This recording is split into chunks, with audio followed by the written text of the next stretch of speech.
Assalamualaikum warahmatullahi wabarakatuh. Kami dari kelompok 3 akan mempresentasikan tentang sintesis DNA di laboratorium. Selamat menyaksikan.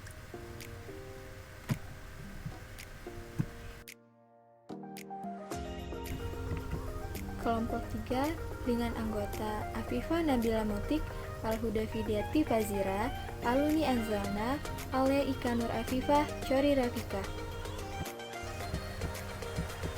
1. Pendahuluan. 2. Metode yang digunakan. 3. Mekanisme. Pengertian DNA. DNA adalah singkatan dari deoksiribonucleic acid dalam bahasa Inggris atau asam deoksiribonukleat dalam bahasa Indonesia.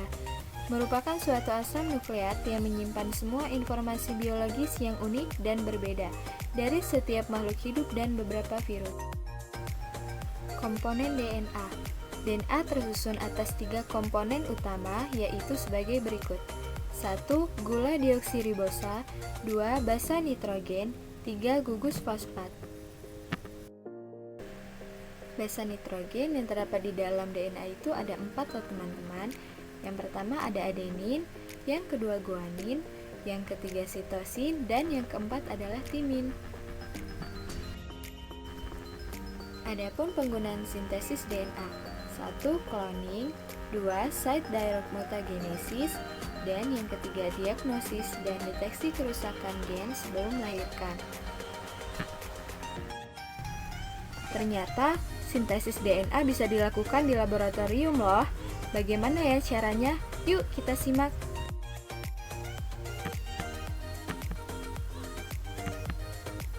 Cara yang biasa digunakan untuk sintesis DNA adalah metode fosforamidit, sebuah prosedur fase padat yang memiliki kesamaan dengan sintesis fase padat peptida. Sintesis DNA di laboratorium. Pada dasarnya, cara untuk mensintesis polinukleotida sama dengan sintesis polipeptida.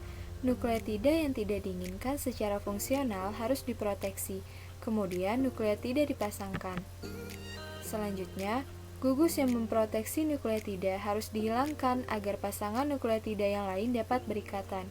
Setelah pasangan siklik nukleotida yang diinginkan terbentuk, gugus proteksi yang lain harus dihilangkan. Mekanisme secara umum. Nukleosida yang terproteksi mencapai permukaan partikel silika melalui gugus 3 hidroksi. NH2 bebas pada adenin, sitosin, dan guanin akan terproteksi sebagai amida. Gugus 5 hidroksi diproteksi oleh dimetoksititril ether. Setelah nukleosida mencapai silika, gugus proteksi titril dihilangkan oleh hidrolisis pada kondisi SN1. Reaksi ini diikuti dengan penambahan derivat 3 fosforamidit pada nukleosida selanjutnya. Selanjutnya, gugus fosfat pada senyawa ini bersifat trivalen dan berikatan dengan oksigen pada deoksiribosa dan juga berikatan dengan gugus diisopropil amina. Oksigen yang tersisa diproteksi oleh beta-cyanoethyl ether. Pembebasan gugus 5 hidroksi menggantikan gugus diisopropil amina membentuk fosfid triester. Oksidasi fosfid triester menjadi fosfotriester dengan bantuan iodin melengkapi penambahan 1 nukleosida. Siklus pelepasan gugus proteksi, berpasangan, dan oksidasi ini terjadi berulang pada setiap penambahan nukleosida. Setelah jumlah siklus yang diinginkan tercapai, polinukleotida dilepaskan dari partikel silika dengan penambahan NH3 berair. Proses ini juga menghilangkan gugus proteksi amida dari basa dan gugus beta-cyanoethyl ether. Polinukleotida yang terbentuk kemudian dimurnikan dengan elektroforesis gel atau dengan kromatografi.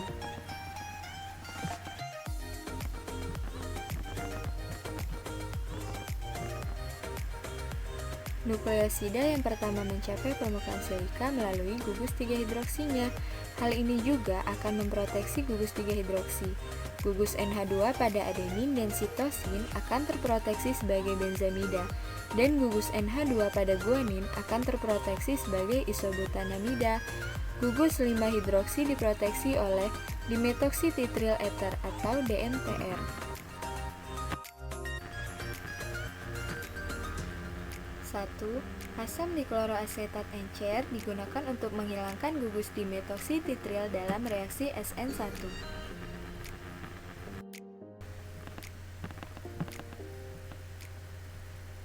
2. Gugus 5 hidroksi yang tidak lagi terproteksi kemudian bereaksi dengan derivat 3 fosforamidit pada nukleosida selanjutnya dengan bantuan tetrazol yang berlaku sebagai katalis asam lemah. Gugus diisopropil amino ini digantikan oleh gugus 5 hidroksi dan terbentuk ikatan antara fosfor dengan oksigen. 3.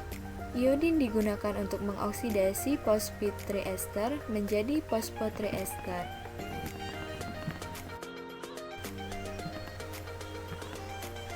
4.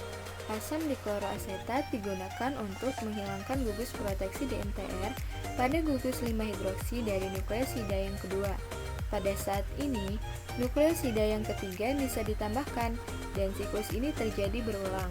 Ketika seluruh nukleosida yang diinginkan telah ditambahkan, reaksikan dengan amonia berair untuk melepaskan polinukleotida dari silika, melepaskan seluruh gugus amida pada basa, dan melepaskan gugus proteksi beta-sianoetil.